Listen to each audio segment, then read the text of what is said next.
Assalamualaikum warahmatullahi wabarakatuh. Perkenalkan, saya Madu Munawaro dengan NIM C1 C019026.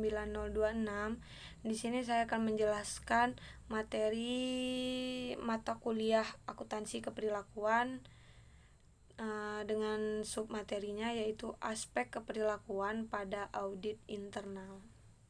Langsung saja ke materinya. Yang pertama, memotivasi pihak yang diaudit. Motivasi merupakan alat bantu keperilakuan terbesar bagi audit internal. Dalam teori motivasi dikenal dengan ilmu kebutuhan pokok Maslow. Dua dari kebutuhan pokok tersebut adalah keinginan untuk menjadi bagian dari organisasi dan kebutuhan untuk diterima dan dikenal sehingga dapat dilayani auditor internal secara baik.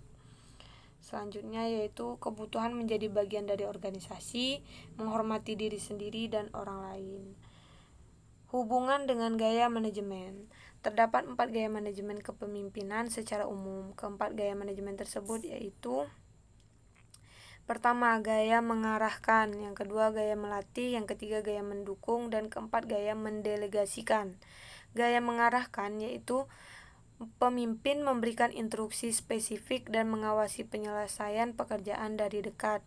Sedangkan gaya melatih, pemimpin tidak hanya memberikan pengarahan dan mengawasi penyelesaian tugas dari dekat, tetapi juga menjelaskan keputusan, menawarkan saran, dan mendukung kemajuan bawahannya.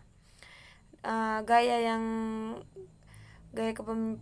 kepemimpinan mendukung yaitu pemimpin memudahkan dan mendukung upaya bawahannya untuk menyelesaikan tugas serta berbagi tanggung jawab dalam pembuatan keputusan dengan bawahan. Yang terakhir ada gaya mendelegasikan, yaitu pemimpin menyerahkan tanggung jawab pembuatan keputusan dan pemecahan masalah kepada bawahan secara relatif utuh. Selanjutnya yaitu ada perubahan manajemen. Faktor terpenting yang menimbulkan keengganan untuk melakukan perubahan yaitu ada 3: ketakutan terhadap apa yang tidak diketahui, yaitu apa yang akan dibawa oleh perubahan tersebut. Yang kedua, aspek birokrasi dari kenyataan perubahan, baik secara horizontal maupun vertikal. Yang ketiga yaitu ada aspek ego. Dengan adanya perubahan, maka metode sekarang dianggap tidak efisien atau tidak layak. Selanjutnya pengelolaan konflik. Konflik adalah suatu karakteristik yang kerap kali terjadi pada proses audit. Konflik seringkali membantu pencapaian tujuan audit, tetapi jika tidak ditangani lebih awal, maka konflik akan menjadi lebih tajam dan luas. Konflik dapat terjadi dalam hal-hal sebagai berikut. Yang pertama, lingkup seperti terhadap manajemen, tujuan sebagaimana terhadap auditor eksternal. Yang ketiga, tanggung jawab seperti layanan manajemen, dan yang terakhir nilai dominasi atau persepsi terhadap peran audit dari kacamata pihak yang diaudit. Konflik akan muncul ketika di dalam organisasi bisnis operasional terdapat sebagian orang yang memegang teguh nilai-nilai profesionalisme, sementara sebagian lainnya tidak, bahkan cenderung untuk menghilangkan nilai-nilai tersebut.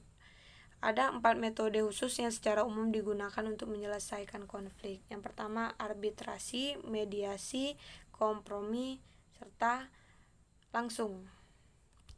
Selanjutnya yaitu masalah-masalah hubungan. Brink dan Witt mempunyai daftar konsep yang akan membantu untuk memperlakukan orang dengan lebih baik. Konsep-konsep tersebut yaitu: pertama, terdapat variasi umum dalam kemampuan dan sifat-sifat dasar individu. Oleh sebab itu, auditor seharusnya mempertimbangkannya dalam kaitannya dengan karyawan pihak yang diaudit. Yang kedua, keberagaman perasaan dan emosi, sehingga auditor seharusnya mengidentifikasi keberagaman perasaan dan mencoba menangani hal tersebut secara efektif. Yang ketiga, keberagaman persepsi. Staf pihak yang diaudit tidak memandang dengan cara yang sama seperti yang dilakukan oleh sifat audit. Yang keempat, ukuran kelompok pihak yang diaudit dapat terpengaruhi oleh hubungan. Auditor diharuskan untuk memodifikasikan pendekatan secara teknis ketika menghadapi kelompok yang lebih luas. Dan yang terakhir, pengaruh dan berbagi situasi operasi sebagai suatu variasi akhir. Setiap perubahannya situasi mempengaruhi perasaan dari tindakan seseorang. Auditor seharusnya memasuki variasi ini ke dalam pertimbangan pada hubungan interpersonal.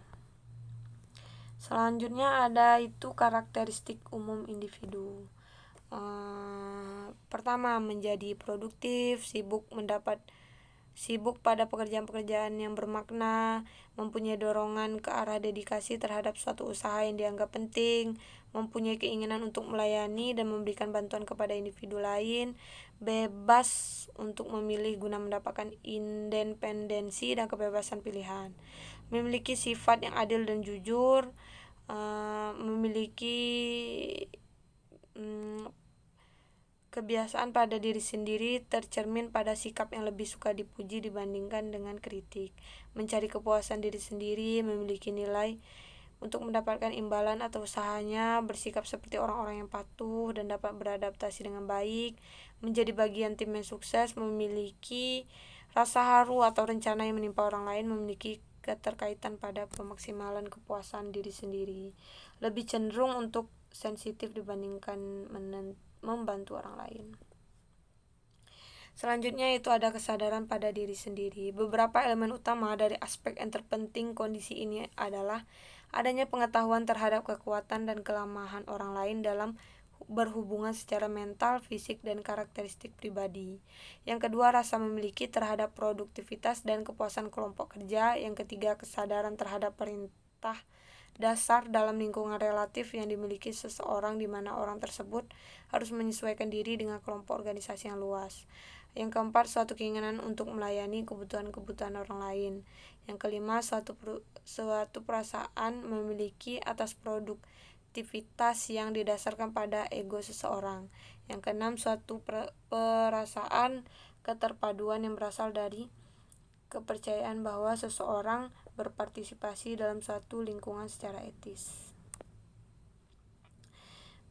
Selanjutnya ada komunikasi secara efektif. Jangan bicara atau menulis dalam bentuk langsung, sebab auditor bukanlah bagian dari manajemen. Selanjutnya, jangan menggunakan istilah-istilah yang berimplikasi pada kesalahan-kesalahan dari pihak yang diaudit. Jangan menjadikan pihak yang diaudit sebagai pokok bahasan baik secara verbal maupun tertulis. Ketika memberikan saran, pertimbangkan sifat ego pihak yang diaudit, sebab hal ini berimplikasi kepada anggapan mereka.